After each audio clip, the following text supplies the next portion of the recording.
నేను గీసిన గీత దాటలేడు, నేనన్న మాట మీరలేడు. నా తమ్ముడిప్పుడు నా ముందు తల వంచి డూడు బసవన్నయ్యాడు.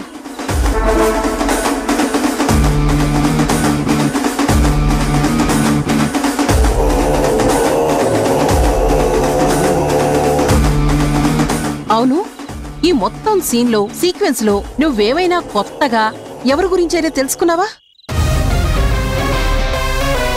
కొత్త విషయం ఏమైనా నీ కంట్లో పడిందా? నువ్వు ఏమైనా గమనించావా? అనుమానం ఏమైనా వచ్చిందా? లేదే, నేను ఎప్పుడు ఏం జరుగుతుందో అనే టెన్షన్లోనే ఉండిపోయాను. ఇంకా నువ్వు టెన్షన్ పడాల్సిన అవసరం లేదు.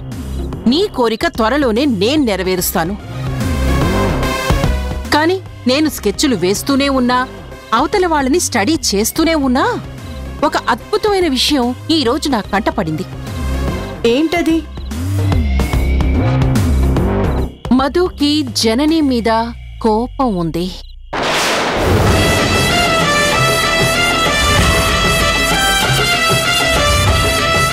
మధుకి జనని మీద కోపమా? చచా, కోపమే కాదు, జనని చూస్తే చిరాకు పడుతుంది. జనని ప్రేమని సహించలేకపోతుంది. జననిని అసహించుకుంటుంది. అవునా? ఎస్. దీని ఓదార్పుని అది ఓర్వలేదు. నిర్దాక్షిణ్యంగా తల్లి చెయ్యిని విసిరికొట్టింది.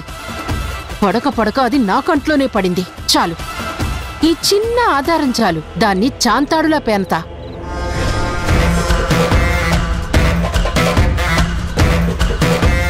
వాళ్ళిద్దరి మధ్య సున్నితమైన ఆ కాస్త పేగుబంధాన్ని కూడా తుంచేస్తా. తల్లి కూతుళ్ళని కొత్త శత్రువులుగా మారుస్తా.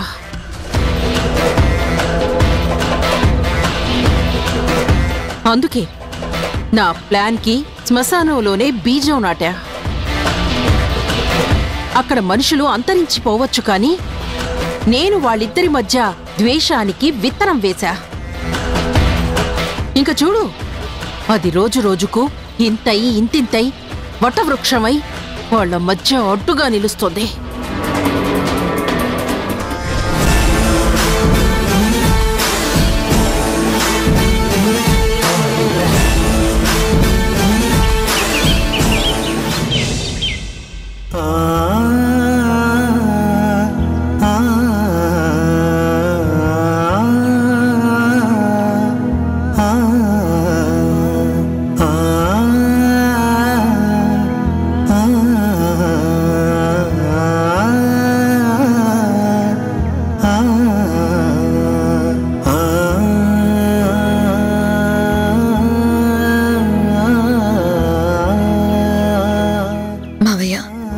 మీరే లోకంలో ఉన్నా మీ ఆత్మకు శాంతి కలగాలని నేను వేడుకుంటున్నాను. మాకు కన్నీళ్లు దూరం చేయడానికి, మమ్మల్ని కలపాలని, ఓ కుటుంబంలో చూడాలని మీరెన్నో ప్రయత్నాలు చేశారు. ఎన్నెన్నో కష్ట నష్టాలకు ఓర్చారు. మీకోసం కాకుండా మేము మా కోసం ఉండాలని తప్పించిపోయారు.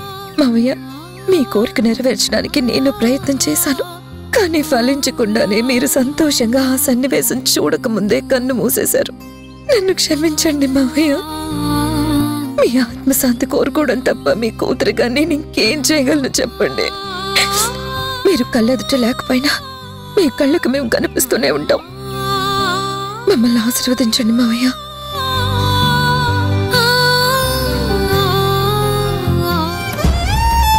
తాతయ్య, నువ్వు ఎన్నెన్నో చెప్పావు, మేమెంతో ఆశపడ్డాం. కానీ అసలు మేం తన పిల్లలమే కాదంటున్నారు నాన్న. ఇప్పుడు ఏం చేయాలి తాతయ్య? అసలు మా తండ్రి మమ్మల్ని ఎందుకు కాదంటున్నారో అర్థం కావడం లేదు. పిల్లల్ని తండ్రి గుర్తించడానికి సాక్ష్యాలు కావాలా తాతయ్య? అంతా మా దురదృష్టం. నువ్వు ఉండుంటే ఎంతో మేలు జరిగేది. రేపటి రోజేంటో చెప్పలేని పరిస్థితిలో మిగిలిపోయి ఉన్నాం.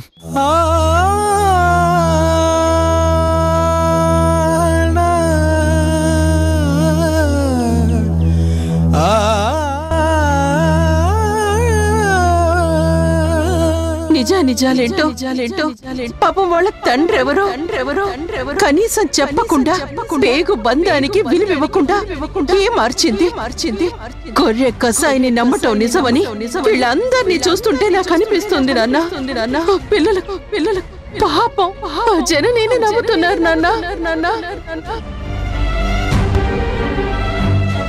రారా వెళ్దాం.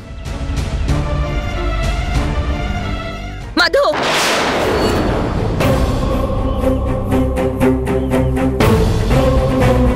ఎక్కడికి వాడిని తీసుకెళ్తున్నావు? అడిగేది నిన్నే. సమాధానం చెప్పకుండా అంత నిర్లక్ష్యంగా వెళ్తున్నావేంటి? ఎక్కడికి వాడిని తీసుకెళ్తున్నావు? మా నాన్న దగ్గరికి.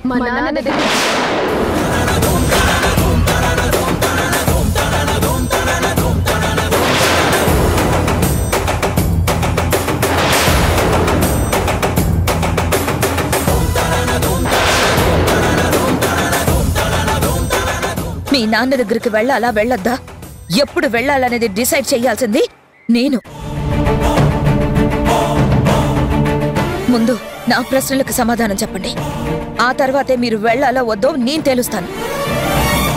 ఏంటి నువ్వు అడిగే ప్రశ్నలో మేము చెప్పే సమాధానం? 4 రోజుల నుంచే మీ ఇద్దరిని బాగా గమనిస్తున్నాను. అన్నీ తెలిసినా తెలియని వాళ్ళలా నా ముందు నటిస్తున్నారని నాకు అర్థమైంది. అందుకే మిమ్మల్ని సూటిగా అడగాలనుకుంటున్నాను.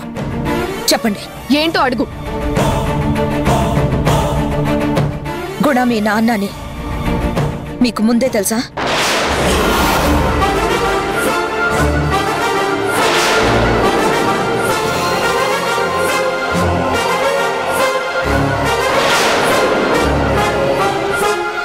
తరుణ్ మీ అన్నయ్యని మీకు ముందే తెలుసా?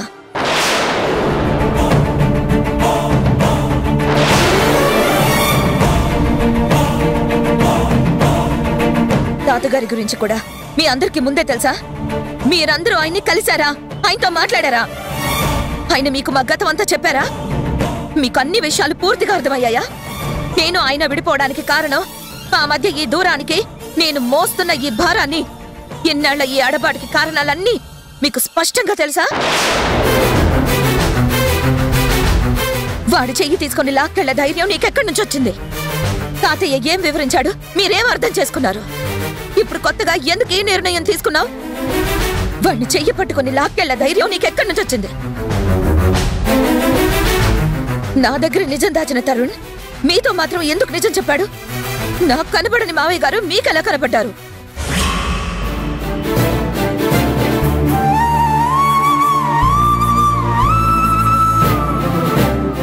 నేను అడుగుతుంటే గుడ్లప్పగించి మౌనంగా చూస్తారేంటి? నాకు సమాధానం కావాలి.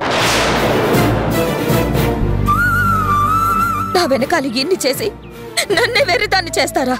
నా కడుపున పుట్టి మీ కడుపులో నా గురించిన ఎన్ని రహస్యాలు దాస్తారా?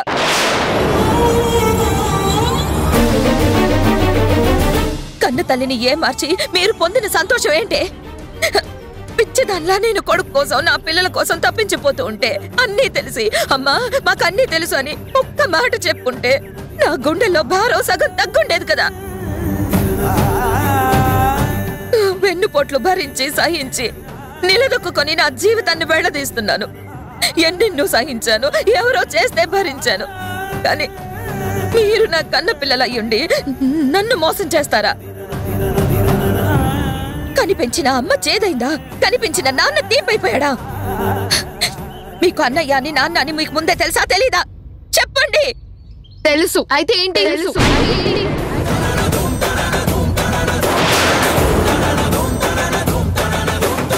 నీకు తెలిసినవేమన్నా మాకు చెప్పావా? నాకు తెలిసినవన్నీ నీకు చెప్పలేదు. నీకు మా నాన్న ఎవరో తెలుసు కదా, ఒక్క మాట ఎప్పుడైనా చెప్పావా?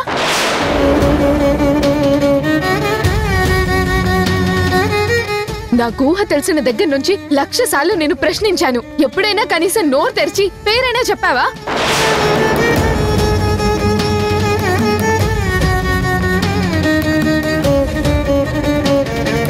ఇన్ని ప్రశ్నలు ఇప్పుడు మమ్మల్ని అడుగుతున్నావే, మేమెప్పుడైనా నిన్ను అడుగుతామేమో అని ఆలోచించావా?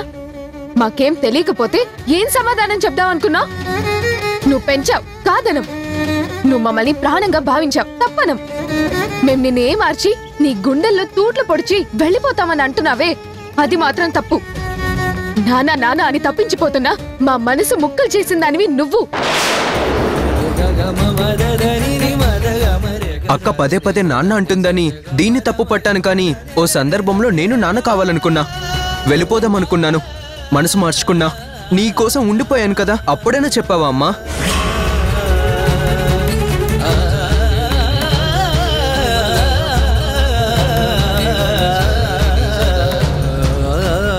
మాకు ఫ్యూచర్ లో నాన్న అవసరం ఎంతో ఉంటుందని చెప్పామే, అప్పుడైనా చెల్లించావా అమ్మా? నాన్న కావాలనుకోవడం తప్పు కాదు కదా. మా నాన్నెవరో నీకు తెలిసి నువ్వు చెప్పనప్పుడు మాకు తెలిసి మేము చెప్పకపోవడం తప్పెలా అవుతుంది? తల్లిగా నువ్వు దాస్తే తప్పు కాదా? బిడ్డలుగా మాకు తెలిసిన నిజాన్ని నీకు చెప్పకపోవడం తప్ప అమ్మా? మేం దోషులమా? మమ్మల్ని ముద్దాయిల్ని చేసి ఇన్ని ప్రశ్నలు వేశావే. నిన్ను ఎన్నోసార్లు ఎన్నో ప్రశ్నలు వేశాం, నువ్వు ఎప్పుడైనా సమాధానం చెప్పావా?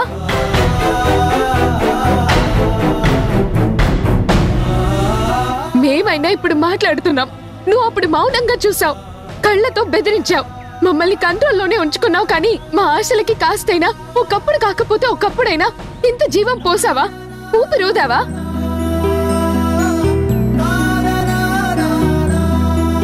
నువ్వు మాటలు పడ్డా అవమానాలు పడ్డా అన్నావే, మేం హేళన అనుభవించాం, మనసులో నలిగిపోయామమ్మా.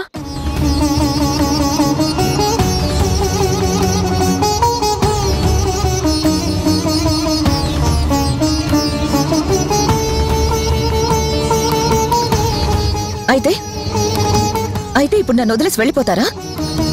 వదిలేసి వెళ్తే తప్పేంటి? మా నాన్న దగ్గరికి మేము వెళ్ళడం నేరం కాదే.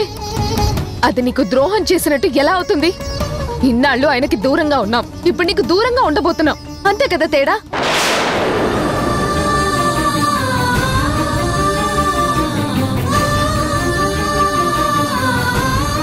ఇన్నేళ్లు నిన్ను నమ్ముకొనున్నాం, నువ్వు చేసిన న్యాయం ఏంటి? మాకు ఏమీ చేయలేదు కదమ్మా.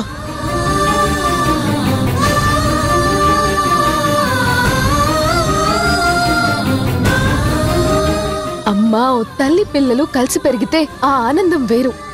ఆ మెమరీస్ జీవితకాలం మిగిలుంటాయమ్మా. కలిసి ఉన్నప్పుడల్లా మురిసిపోయేంత స్వీట్ మెమరీస్ గా జీవితాంతం ఉండిపోతాయమ్మా. కానీ నాకు చిన్నతనంలో అవన్నీ నువ్వే దూరం చేశావు. చిన్నతనంలో నాన్నతో ఆడినా, నాన్న ఆడించినా ఆ తృప్తి వేరమ్మా. అటు నాన్న తోడు లేక, ఇటు తోడుబుట్టిన వాళ్ల ప్రేమ పంచుకోలేక ఒంటరిగా పెరగాల్సి వచ్చిందే. మీ కోపాలు మాకు శాపాలవుతాయా? మీ ఎడబాటు మా కెక్కిళ్లు పడి ఏడ్చేటువంటి పరిస్థితి తీసుకొచ్చి పెడుతుందా?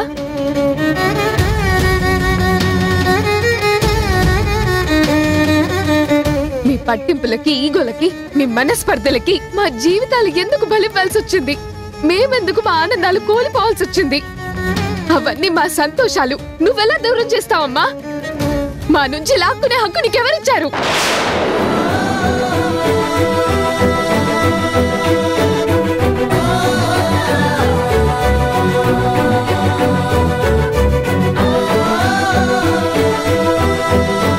తల్లిదండ్రులు పిల్లల మనసెరిగి ప్రవర్తిస్తారని అనుకున్నాం, కానీ ఇలా మనసు విరిచేలా పెంచుతాం అనుకోలేదు.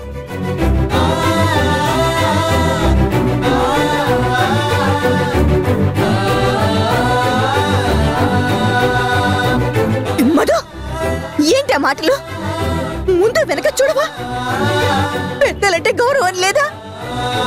కన్న తల్లిని పట్టుకొని అలాగేనా అడిగేది? అమ్మ అమ్మలా ఉంటే ఇప్పుడు ఇలా అడగాల్సిన పరిస్థితి వచ్చేది కాదు. మేం మా కోరిక గురించి అమ్మని ప్రశ్నించినప్పుడల్లా అమ్మ మౌనంగా బొమ్మలా నిలబడిపోయింది. అందుకే ఇప్పుడు అడగాల్సి వస్తుంది. అసలు అమ్మని కాదు, నిన్ను అడగాలి ఈ ప్రశ్నలన్నీ.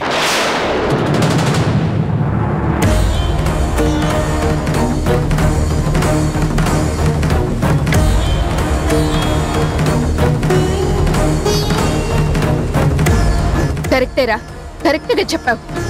నువ్వు ఆవిడికి అమ్మవి కదా, మాకు అమ్మమ్మవి కదా, ఈ ఇంటికి పెద్దదానివి కదా. ఇప్పుడు మాది తప్పు అంటుంది నీ కూతురు.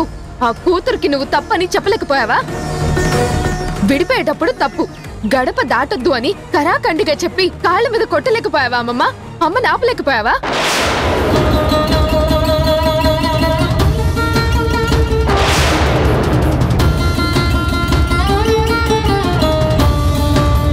ఇంత చేస్తూ ఉంటే అమ్మని వెనకేసుకొచ్చి మా దగ్గర నిజం దాచావు, కానీ నువ్వెప్పుడైనా బయటపడి చెప్పావా? అమ్మగా అమ్మని మార్చే ప్రయత్నం నువ్వు ఎప్పుడైనా చేసావా? వెన్నంటే నిలబడ్డావు, వెన్న తట్టావు. శబాష్ అని నువ్వు ప్రోత్సహించబట్టే అమ్మంత మొండిగా తయారైంది.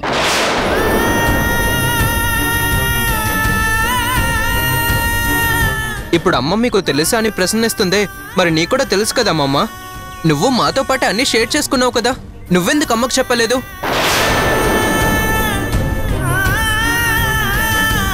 ఇప్పుడు సరే, మొదట్లో అయినా నువ్వు రాయబారం నడిపి ఇద్దరి మధ్య సఖ్యత ఏర్పడే ప్రయత్నం ఏమైనా చేశావా?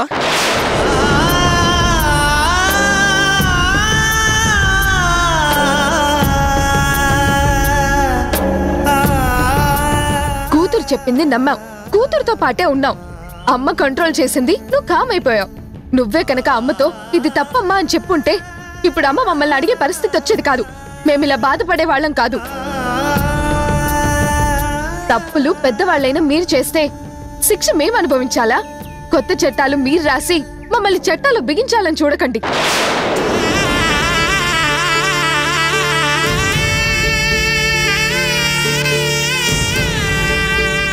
మధు, ఏం మాట్లాడుతున్నావు? ఎవరితో మాట్లాడుతున్నావో తెలిసే మాట్లాడుతున్నావా? అంకుల్, మీరు ఆగండి. Stop it Madhu. నీకేం తెలిసినా నువ్వు మాట్లాడింది మాత్రం తప్పు. నువ్వు ముందులారా.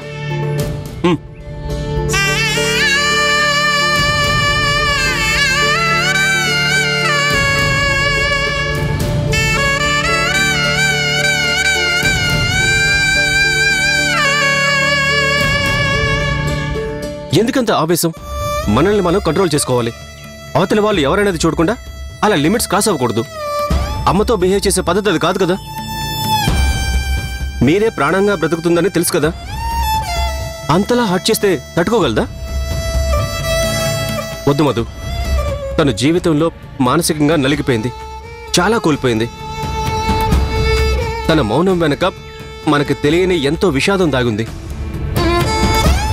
తన స్వేచ్ఛని సంతోషాల్ని తన లిమిట్స్లో ఉంచుకొని బ్రతుకుతున్నది మీకోసమే కదా. నా బిహేవియర్ వెనకాల కూడా చాలా బాధ ఉంది అంకుల్. ఉండొచ్చు, కానీ ఇప్పుడు నీ ప్రవర్తన మాత్రం తప్పు. అసలేంటి నీ బాధ? ఎందుకలా రియాక్ట్ అవ్వాల్సి వచ్చింది?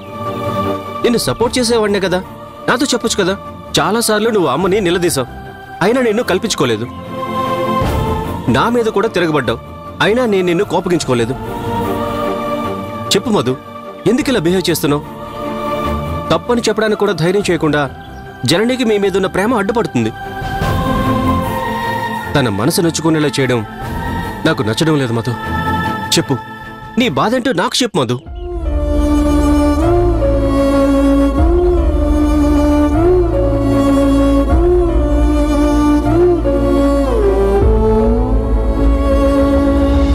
ఏళ్ల తరబడి నేను దేనికోసం తప్పించిపోతున్నానో మీకు తెలుసు అంకుల్.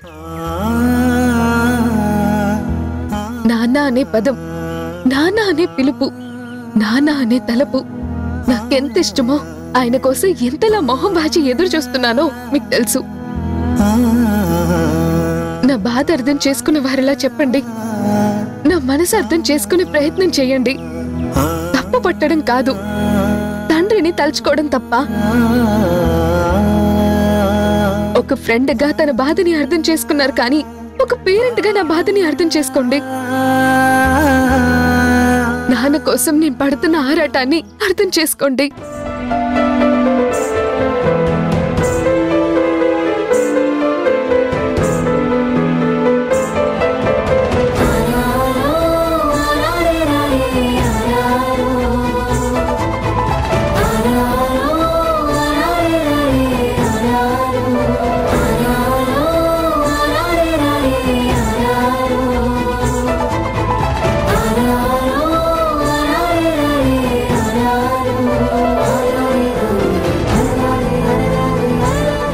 ఊరుకో మధు, బాధపడకు ప్లీజ్. ఊహ తెలిసిన దగ్గర నుంచి నాన్న లేని తనాన్ని నేనెంత సఫర్ అయ్యానో నాకు తెలుసు. నా తోటి వాళ్ళ సంతోషాలన్నీ చూసి మనసులో ఎంత బాధపడ్డానో నాకు తెలుసు. లోకంలో అన్నా చెల్లెళ్ళు కలిసి ఆనందాలు పంచుకుంటుంటే నేను నా కర్మకి ఏడ్చేదాన్ని, బాధపడేదాన్ని. వాళ్ళ పరిచయానికి ముందు నా లైఫ్ వేరు, వాళ్ళొచ్చాక వచ్చిన మార్పు వేరు. నా ఆశలన్నీ తీరినట్టుగా, నా కోరికలన్నీ నెరవేరినట్టుగా కొత్త లోకంలో మరో కొత్త జన్మెత్తినట్టు ఫీల్ అయ్యాను. నాకు నాన్న కావాలి, అన్నయ్య కావాలి, ఆ సంతోషం సొంతం కావాలి. గతాన్ని మర్చిపోవాలి, ఆ దుఃఖాన్ని తుడిచేసుకోవాలి. వాళ్ళు కంపల్సరీగా నాతోనే ఉండిపోవాలి అంకుల్. నాన్న అంటుందేంటి, అన్నయ్య అంటుందేంటి, కొత్తగా సంతోషం కలిగింది అంటుందేంటి? తను కన్ఫ్యూజన్లో ఉందా? నన్ను కన్ఫ్యూజ్ చేస్తుందా?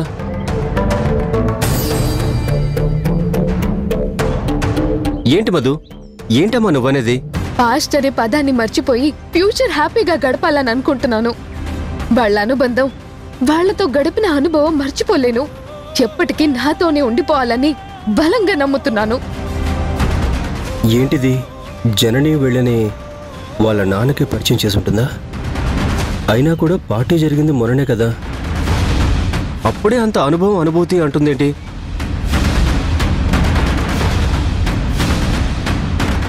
అది చెయ్యి పట్టుకుంటే దాని వెనకాల నువ్వెందుకు బయలుదేరా? నీ పిలుపుకి స్పందించాలని కూడా అనిపించడం లేదు. నాకు అమ్మని పిలవడానికి కూడా నోరు రావడం లేదు. చిన్న అమ్మమ్మ, నువ్వు మాట్లాడుకో. మేము ఆయన పిల్లలమే కాదనే స్థితికి తెచ్చిపెట్టింది. అసహ్యం వేస్తుందమ్మా నిన్ను చూస్తుంటే.